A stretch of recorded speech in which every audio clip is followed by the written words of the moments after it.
Salut à tous.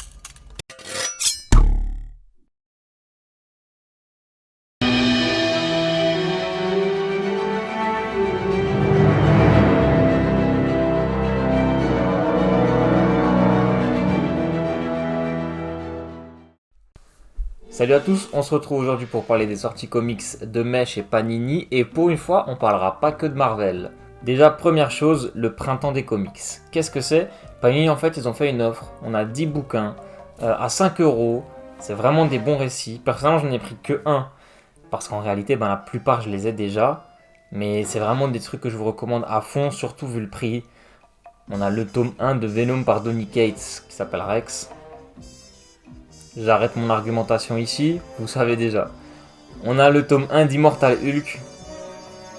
Pareil, pas trop besoin d'argumenter normalement. Ce qui est cool, c'est que comme ces comics, ils sont publiés en tome de 5 issues aussi. Certes, le prix va augmenter, mais si vous kiffez le premier tome à 5 euros, vous pourrez suivre la série très facilement. C'est l'inverse de Hawkeye et Wolverine Origin. Les deux sont incroyables, incroyables. Et il y a une fin quand même, tu vois, au récit à 5 euros, mais et il y a quand même encore de l'histoire après. Et le problème, c'est que si tu veux la suite de cette histoire, il faut acheter le Marvel Icon et donc racheter ce que tu as déjà. Du coup, celles-là sont un peu moins rentables.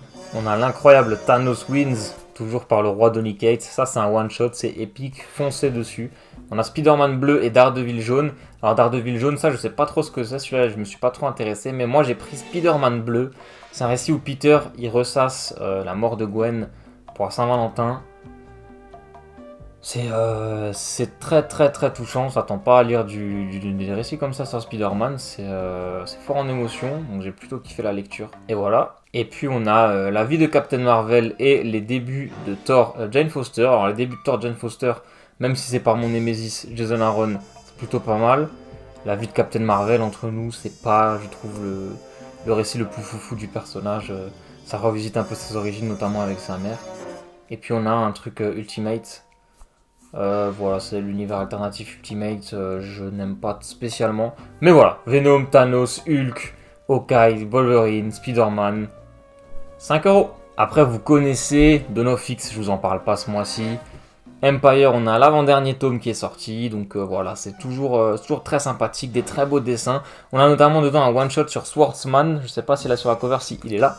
On a un one-shot sur le Swordsman, qui est un des tout premiers Avengers, un des 10 premiers membres des Avengers en fait. Et puis comme vous le savez bien, moi j'adore tout ce qui touche aux Avengers, genre n'importe lequel des héros, c'est un membre des Avengers. C'est bon, je le kiffe. Du coup, on retrouve le Swordsman au cœur d'un petit one-shot, c'était très sympa de le retrouver puisqu'il est mort il y a des années le personnage, donc ça fait plutôt plaisir.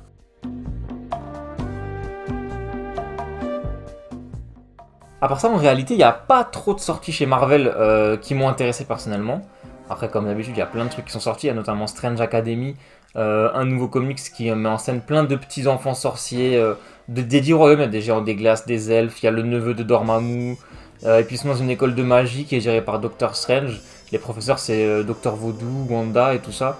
Bon, on les voit pas spécialement, c'est surtout focus sur les enfants. Personnellement, je suis pas hyper fan. En plus, c'est écrit par Scotty Young qui a ruiné Deadpool, comme je vous le disais précédemment. Mais il y a autre chose de nouveau. Et c'est ça qui nous intéresse. Je vous l'avais dit, on n'allait pas parler que de Marvel aujourd'hui, puisque Panini et Marvel en général en fait, ils sortent aussi des comics Star Wars. Et comme je suis depuis peu un fan de Star Wars, je me suis mis aux comics Star Wars, et quoi de mieux que Star Wars, la Haute République. Alors qu'est-ce que c'est la Haute République? C'est une nouvelle initiative, on va appeler ça comme ça, sur Star Wars. En fait, c'est une toute nouvelle période qui n'a pas encore été explorée et où les auteurs ils se mettent à fond dedans. Donc on a des comics qui sont proposés évidemment en France par Panini, on a aussi des romans qui sont proposés par Pocket.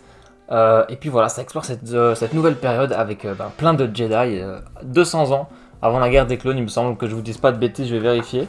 Bon là ils disent carrément que c'est des siècles avant la menace fantôme, enfin voilà, vous avez capté, il n'y a pas de Sith, il y a plein de Jedi. C'est un tome un peu particulier, vous voyez il est très très fin, en fait il n'y a que 2 issues dedans.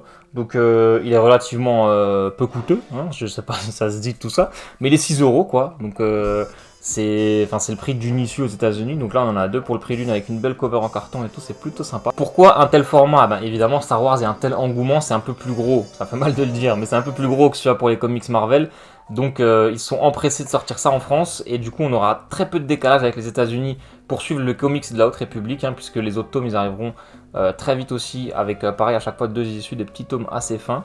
Qu'est-ce que ça raconte? Et bien en fait, il y a une nouvelle station spatiale, le Flambeau Stellaire, qui est inaugurée aux confins de la bordure extérieure, donc le territoire de la République. Et puis on y suit les Jedi qui vont opérer sur ce nouveau territoire.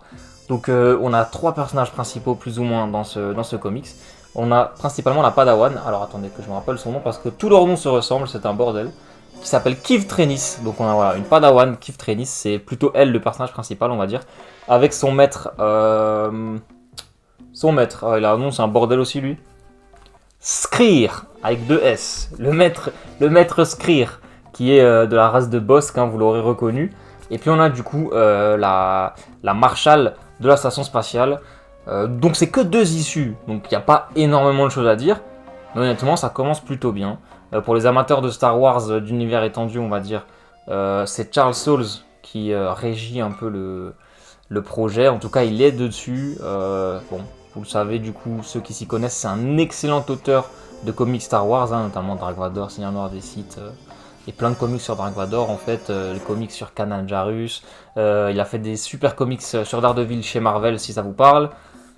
Et puis voilà, c'est vraiment très cool, c'est plutôt sympa, donc, cette Haute République. J'ai vraiment hâte de voir la suite, en fait, puisque là, vraiment, 2 issues, c'est un teasing.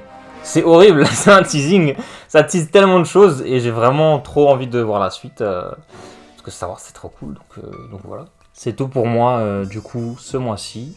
On se retrouve très bientôt pour de prochaines vidéos. D'ici là, n'hésite pas à t'abonner à la chaîne, à partager cette vidéo, à la liker, à la commenter, ça fait toujours plaisir, ça soutient la chaîne. C'était Warvel, n'oubliez pas que Maul est le GOAT. Ciao.